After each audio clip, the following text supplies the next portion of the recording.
Yo, yo, yo, yo, yo, this your boy Larry, and I'm chilling and vibing with Rahim Ali all the way in Jamaica, my man. What's going on, man? I'm here chilling, man. Chilling. Just got done my workout.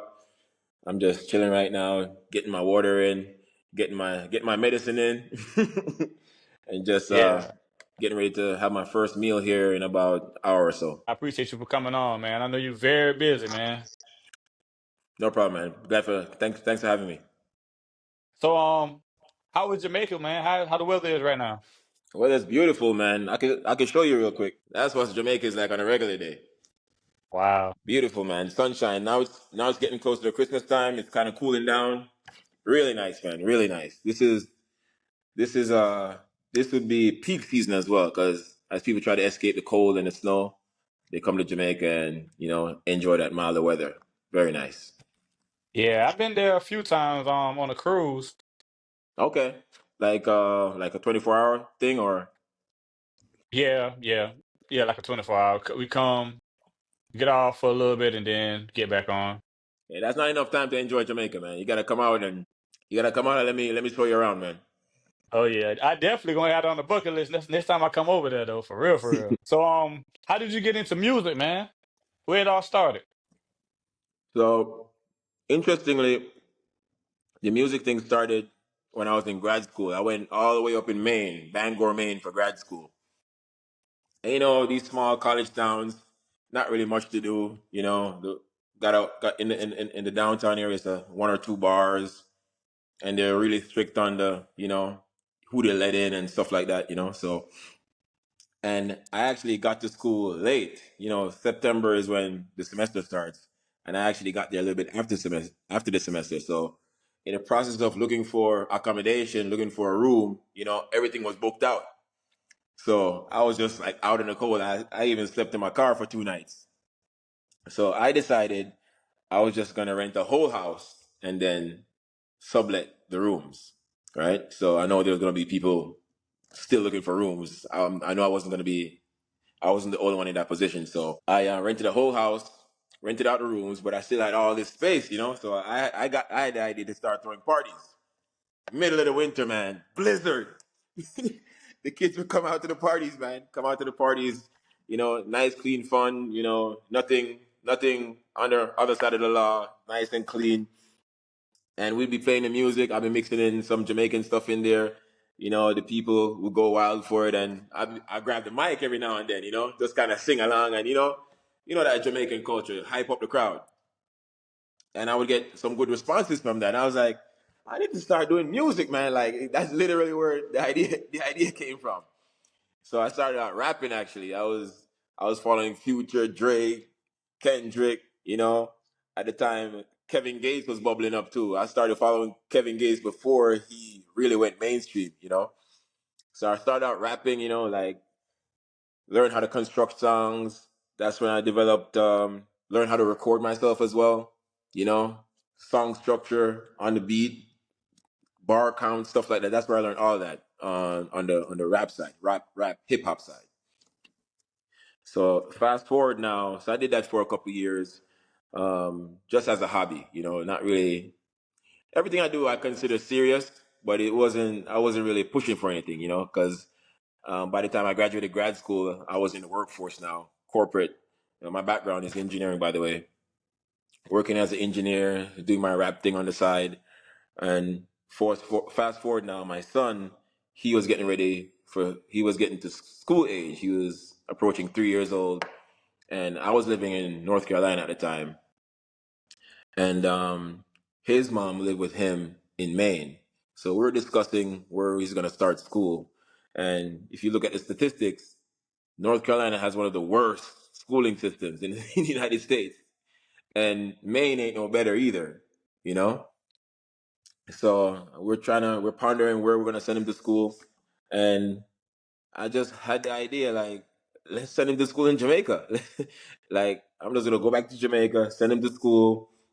I remember my experience going to school here, all the primary school is what we call, from elementary all the way up to high school.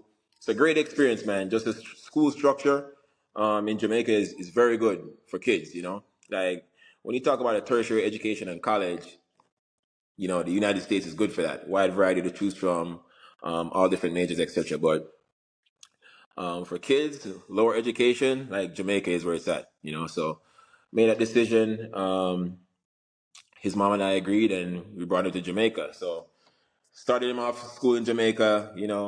Back home, my son is just getting to experience life like I did when I was growing up. It was just a super happy time for me, and I was very proud of what I was able to achieve with that.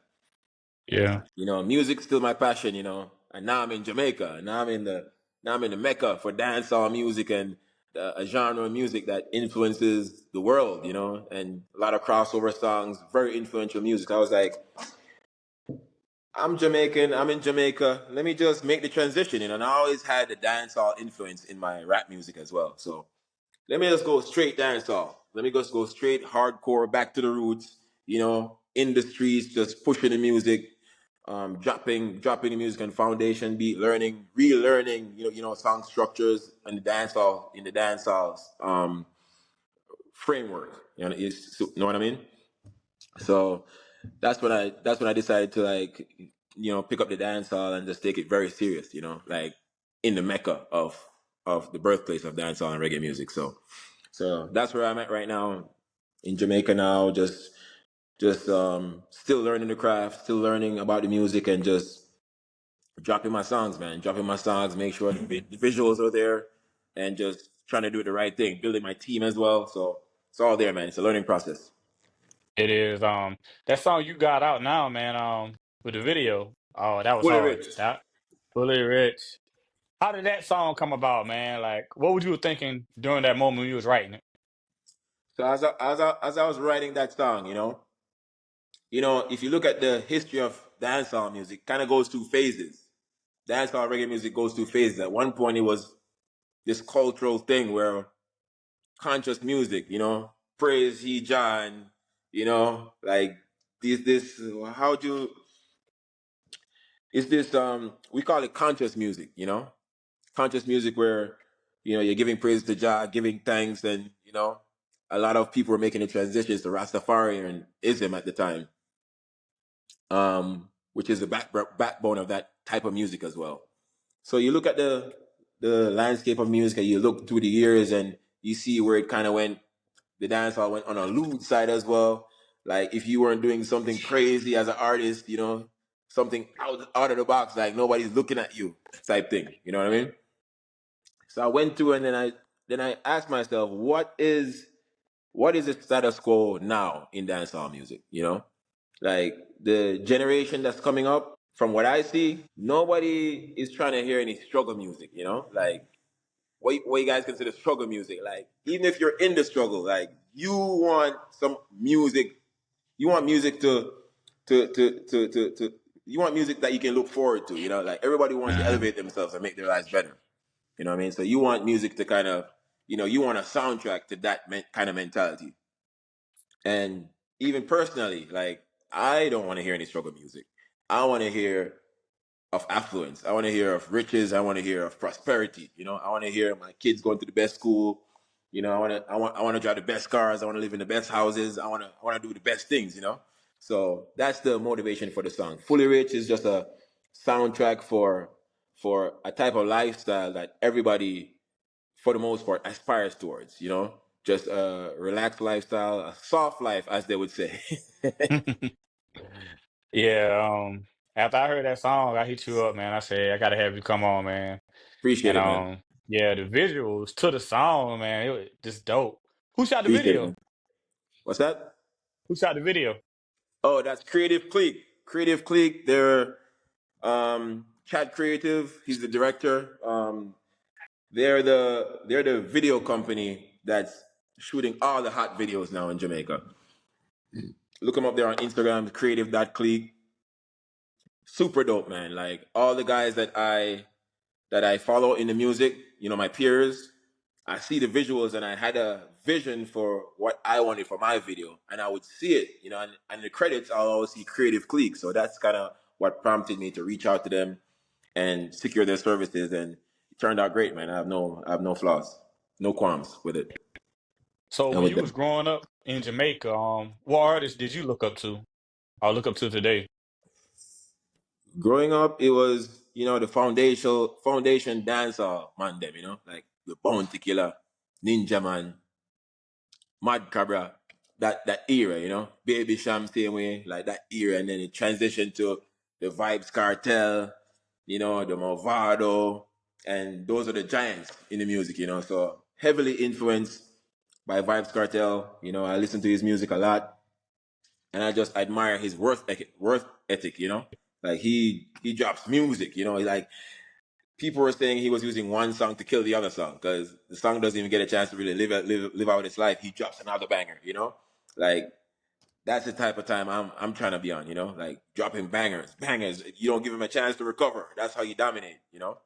And we have good examples like that Vibes Cartel, and now with even the newer generation, we have Chronicler, La Boss. He's doing a similar thing. He's just dropping songs, and it's easier nowadays. It's easier. Like I record myself. I step off my bed and I'm in the studio. I can record myself. I get a beat. I can have the song out the same day. You know, Mix and master the same day and out. We just gotta shoot the video. So it's the music is much more accessible now, and it facilitates that kind of quick turnaround. So I think the new generation is making use of it, and I'm just trying to do the same. Yeah. I see you got a workout in, man. You just got done working out. Got a little workout routine. Um, what motivates you to want to work out, man? Like, Yeah. So as I mentioned about the soundtrack Fully Rich and what that represents, for me personally, I don't think it's right for you to be pursuing affluence and riches and all of these things without pursuing your health. They say health is wealth, right?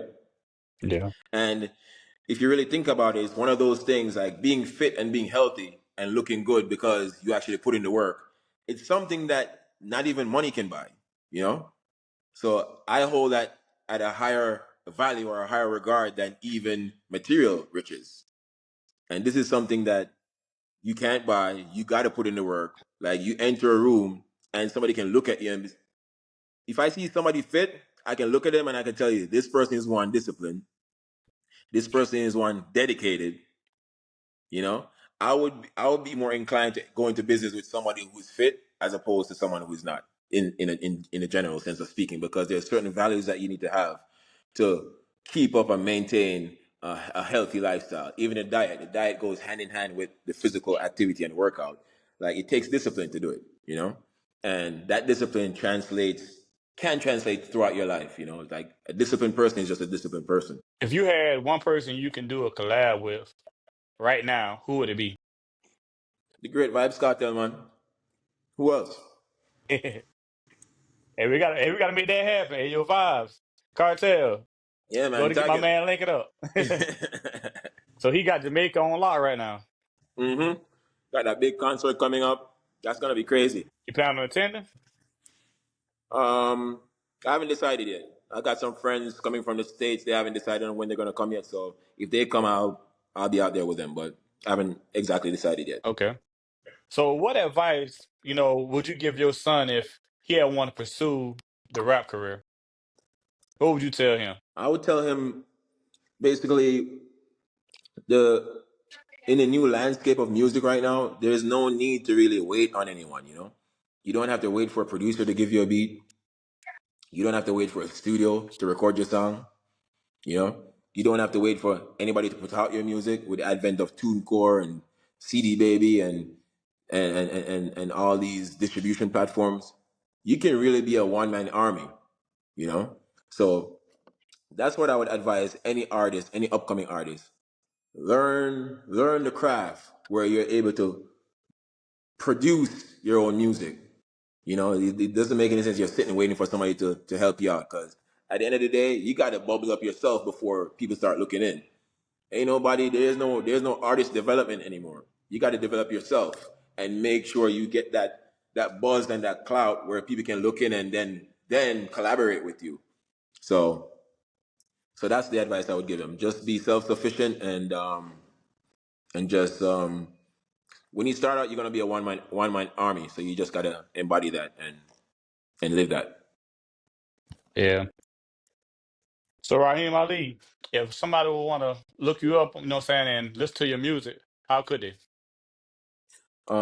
It's the real Rahim Ali on all socials. You can hit me up on IG. My email is there. My phone number is there. My WhatsApp contact. Pretty easy to get to. Just drop me a DM. Yeah, pretty active on there. Okay. Well, Rahim Ali, I appreciate you for coming through, man. But before we go, let everybody know what we doing. We're chilling and vibing with Oh yeah, Mr. Larry appreciate you, Mackins. man. I appreciate it, brother. Oh yeah.